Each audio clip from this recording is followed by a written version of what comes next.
Hello friends, this is Anand Sharma from English Speaking Center. Last time I was talking to you about no confusions between the words. ये बात मैंने पिछली बार भी कही थी जब मैंने between यूज किया था बहुत सारी चीजों के लिए. तो अभी एक लेटेस्ट चेंज हुआ है ये कि हम पहले ये कहते थे कि ये मिठाई दो बच्चों में बांट दो, distribute this sweet between two children. अब ये 6 हो जाएंगे तब भी वो कह रहे हैं अमंग लगा दो आप. This is right. एक और वर्ड आता है अमंगस्ट, AMONGST. इसका भी मोरलेस यही मीनिंग है, बहुत ज्यादा फर्क नहीं है. Right. Now let's go to first word adept. Adept का मतलब होता है अपने आप को ढालना.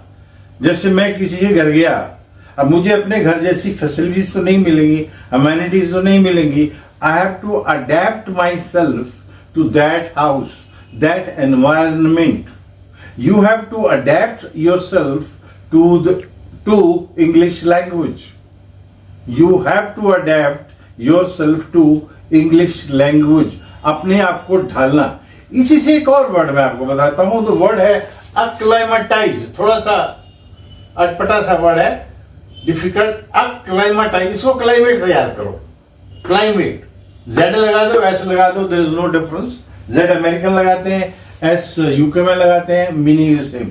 एक्टिविटाइज का मतलब ये होता है कि आज से 20 साल पहले जब आदमी एयर कंडीशन में बैठा होता था और बाहर निकलता तो उसको कहते थे आप अपने आप को थोड़ा सा रब करके 5 मिनट रुक के बीच में से जाइए, अपने आप को एक्लिमेटाइज करिए. हमारी फोर्सेज जब ऊपर जाती हैं हाई एल्टीट्यूड पे, कहा हाई एल्टीट्यूड. अभी आपने ये वर्ड सुना होगा जब जहाज अहमदाबाद में अभी 600 के एल्टीट्यूड पे पहुंचता, लगभग, not exactly I am saying, तो उसी एल्टीट्यूड पे वो दैट फेल डाउन. एल्टीट्यूड का मतलब होता है ऊंचाई. तो जब हम ऊंचाई पे जाते हैं, हाई एल्टीट्यूड पे जाते हैं, तो क्योंकि ऑक्सीजन की कमी होती है इसलिए हम धीरे धीरे धीरे 5-5 किलोमीटर करके रोज जाते हैं. If somebody goes immediately crosses 100 kilometer, then person may die because we do not acclimatize to the environment or the atmosphere. Is that clear? Acclimatize. Should I write in Hindi? Acclimatize. Acclimatize. Acclimatize. Now the next word is adapt. You want to be adept in English speaking, that is why you are attending these classes. He is adept at speaking a language, at doing electronic work, at doing spring work, whatever it is. Adept means कुशल, जिसके लिए दूसरा बड़ा मैं लिखा है skillful.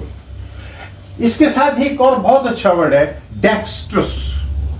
Dexterous और skill में हल्का सा एक फर्क है, but we don't mind that because we are not to be the professor of English, so we can use he is a dexterous doctor, he is skillful doctor, he is an adept doctor. Is that clear? Now we come to adopt. Adopt आप जानते हैं गोद लेना या किसी को गले लगाना. We should adopt the good points of the society. They are saying that in Israel they are not adopting the Gaza people. They are not adopting the Gaza people. Is that clear? So revise all these words, write them, use them in sentences, because unless and until, ध्यान से सुनो मेरा sentence. unless और until, जब unless और until लगाते हैं, बहुत ध्यान से सुनिए बात को, unless या until लगाते हैं उस सेंटेंस में आगे जाके हम not नहीं लगाते हैं, क्योंकि इसमें not लगा हुआ है. until की स्पेलिंग देख लो, TIL, डबल एल नहीं है. Unless and until we revise, अब मैं not नहीं लगाया, पहले वाले हिस्से में not नहीं लगाया. Unless and until we revise, we won't be having proficiency in the language. Is that clear? I wish you all the best. Thank you.